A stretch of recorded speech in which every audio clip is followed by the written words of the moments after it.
But first, new protests in Israel at this hour calling for an end to the war and the return of the remaining hostages.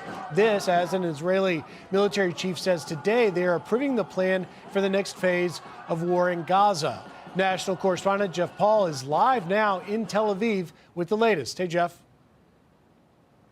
Hey, Griff. Well, yeah, thousands all across Israel today turning out for a national day of stoppage. The group that represents the families of the hostages urging folks to get out and protest in the streets under the unified message to bring them all home now.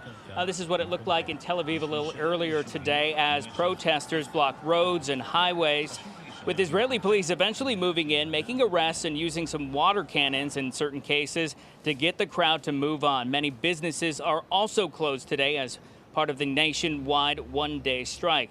Demonstrators are calling for a ceasefire as they worry the continuation of the war will only lead to more hostages being harmed or killed in captivity. One mom who showed up today says she's also worried about the soldiers who are currently being deployed in Gaza and those who could be sent in the future.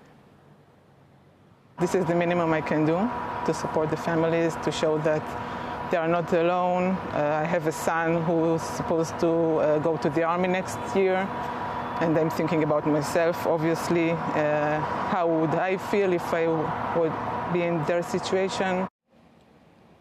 Prime Minister Benjamin Netanyahu seemingly responding to today's protests. He says anyone calling for an end to the war without defeating Hamas is only hardening Hamas's position, delaying the release of hostages, and ensuring October 7th an attack like that will be repeated. The IDF is now preparing to move onto the next phase of its operation that's targeting Gaza City, enhancing strikes on Hamas militants in the area. And while aid continues to arrive in Gaza, food overall remains in short supply. Civilians say they're having to rely on charity kitchens just to survive. It's clear there's no humanitarian solution here.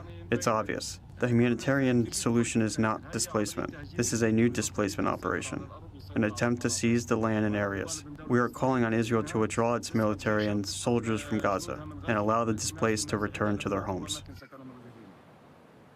Now, beyond the war in Gaza, Israel continues to target the Houthis in Yemen. In fact, the IDF saying that they hit some energy infrastructure in Yemen today belonging to the Houthis. A few hours later, we heard sirens right here in Tel Aviv as some missiles were fired from Yemen into Israel, which were eventually intercepted by the IDF. Griff.